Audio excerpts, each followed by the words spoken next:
O espírito tem liberdade para deixar de existir? O que é que você acha? Olha, gente, a gente vê muita coisa e nos próximos dias, nos próximos anos, a gente vai ver muita gente querendo desistir da vida aqui na Terra. Mas não dá para afrouxar, né? Como nós dizemos aqui no Sul, não dá para afrouxar o garrão, né? A gente tem que ir firme, né, gente? Perseverança, olhando sempre à frente e pedindo sempre orientação para os guias e para os mentores. Vamos ao texto. Algumas vezes, quando você está para baixo, do nada alguma coisa no seu ser diz assim: bem que podia tudo isso acabar, eu já não aguento mais. Este, infelizmente, é um pensamento recorrente em muitas pessoas. Algumas realmente acabam se suicidando. Fazem o que é considerado um dos maiores pecados existentes, que é tirar a própria vida. Mas como é isso no mundo espiritual? Muito se fala do Vale dos Suicidas. Os espíritas relatam muito bem isso. Inclusive, quando você se entrega aos vícios mundanos e acaba morrendo de alguma doença que você mesmo causou em função do tipo de vida e pensamento que tinha, ou mesmo perde um órgão em detrimento destas questões, você é tratado como um suicida pela espiritualidade e vai responder desta forma, por ter tido, por assim dizer, esta postura vibracional durante a vida. O fato é que o avanço espiritual está ligado às suas escolhas durante as encarnações. Para aqueles espíritos ou seres que escolheram seguir os caminhos, que se deixe claro, existem, que não pertencem ao caminho crístico, isto é, aos caminhos que não estão alinhados com o projeto do Cristo, a estes está reservado o julgamento pela lei divina e seus guardiões. Esta lei é regida pelo arcanjo Miguel, e quando este não está, pelo arcanjo Rafael. Vamos falar do que cabe a estes espíritos caídos, né, pessoal? Os espíritos que escolheram criar e fazer o mal aos demais espíritos estão caminhando no submundo da energia. Estes estão ligados a todo tipo de pecado que você possa imaginar, e seu único objetivo é se aproveitar do que existe, sem pensar no que está à sua volta. É o uso do poder sem medir consequências, apenas pelo prazer e satisfação própria. Bem, estes são os alvos principais deste quadrante de Satânia, este local criado para conter esses espíritos em primeiro lugar, e os que carregam indícios de que podem vir a se transformar nestes. A todos é dada a chance de mudança. Quando isso não acontece, de acordo com a avaliação da lei divina, por não ter outro jeito de dizer, de tempos em tempos, uma avaliação é feita e um veredito é dado. Para os que não passam nesta avaliação, alguns são transformados e reduzidos a ovoides e são levados para um local específico onde aguardarão a providência divina a os realocar, em algum momento, para um novo início em um planeta primitivo, em corpos primitivos, onde vão purgar suas energias, encarnando e reencarnando, várias e várias vezes como animais, passando por um número enorme de situações que os farão depurar sua energia, através de doenças, pragas, intempéries e tudo mais que o mundo primitivo pode oferecer. Para alguns, e somente para estes, é dada a morte do espírito. Isso acontece quando, depois de muitas eras tentando recuperar o espírito, antes de ele apresentar alguma melhora, ele só apresenta piora em seu grau de negatividade. Quer dizer, onde ele encarnou apenas demonstrou um aumento na sua maldade e em momento algum, mesmo que por uma fração de tempo, pensou em mudar sua atitude. Isso serve para espíritos considerados irremediavelmente negativados. Espíritos acima destes nunca são transformados.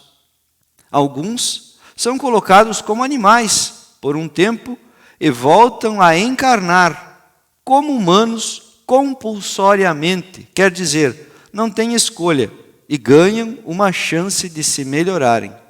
Porém, ainda encarnam com deficiências onde estão conscientes, porém, não podem se manifestar a respeito de sua condição, pois o corpo físico não responde para isso. A mente física já vem preparada para dificultar isso, e então eles ficam presos por estas limitações, dado ao atraso da sociedade atual aqui na Terra. Para outros que já têm uma compreensão e um entendimento e apresentam de alguma forma condições de se melhorarem, pois têm uma vontade para isso, são colocados em situações de obrigatoriedade de tarefas a serem cumpridas. Tarefas estas que lhes darão a oportunidade de aprenderem consigo mesmos. Por exemplo, os orientadores espirituais, médiuns independentes, videntes, benzedores e outros que trabalham sua espiritualidade de forma livre e aberta e aprendem com seus mentores diretamente, ou quase. Aqui também se encaixam os pais de santo, padres, pastores, tata quimbanda, enfim, todos os que, de alguma forma, lidam diretamente com a mediunidade e têm a função de orientar aos demais através dos seus aprendizados. Estes ainda estão com sérios problemas para serem resolvidos e são considerados uma incógnita, pois não sabe ou não se sabe até onde conseguem aguentar as provações que são feitas de forma direta. Em sua maioria, as provações são ilustradas e orientadas. Isso quer dizer que o médium sabe que está sendo posto à prova. Isso, de certa forma, facilita, mas o médium jamais vai poder dizer que não sabia. Isso me faz lembrar da máxima: a quem muito é dado, muito será cobrado. Então lembre-se disso quando você pedir algo que tenha a ver com a espiritualidade, pois quanto mais informação você tiver, menos você vai poder dar desculpas para querer desistir da caminhada. E há aqueles que estão postos às provações e que não têm necessidade direta de organizar suas coisas em detrimento da espiritualidade. Muitos não acordarão nos próximos anos e, infelizmente, muitos sucumbirão às energias nefastas que hoje operam no planeta de forma acirrada, tentando derrubar mais e mais pessoas através do fortalecimento da ilusão, através do ódio e da enganação, da luxúria e da oferta barata no que se refere ao poder. É muito rápido para você se dar bem com as sombras. Lembre-se, é uma escolha. E você não está errado na sua. Porém, para você conseguir algo através destas sombras, você paga um preço muito alto. Que preço é este? Você vira escravo e precisa se aliar diretamente com as energias. Caso contrário, será derrubado rapidamente e sem piedade. Por outro lado, se você aceitar a caminhada da luz, terá que abdicar da sombra e tudo o que ela representa. A melhora da sua situação através da luz é mais demorada e dolorida, mas você não passa pelas mesmas dores duas vezes. se aceitar os aprendizados. E claro, é muito, mas muito mais demorada. Mas no final, você estará livre para viver sem sofrimentos e sem amarras. O fato é que quem consegue ter a chance de escolher, jamais pedirá para que sua vida espiritual lhe seja tirada. Nem é a meta da divindade isso, mas a evolução do espírito através das encarnações. Então, finalmente respondo à pergunta do enunciado. Não. Não é permitido a um espírito que peça para deixar de existir, já que, quando este tem consciência, tem parâmetros suficientes para não pedir isso. Mesmo o espírito maligno não pede por isso, pois ele se satisfaz em ver o sofrimento dos outros. Para ele, bem, isso é, dentro da alucinação em que ele se encontra, algum tipo de felicidade. Já que aqui ele poderia ter a verdadeira, está muito distante, a milhões de anos-luz de distância. Se você tinha alguma ideia de fazer isso, tire da sua cabeça. Isso jamais será permitido, principalmente se você está assistindo este vídeo.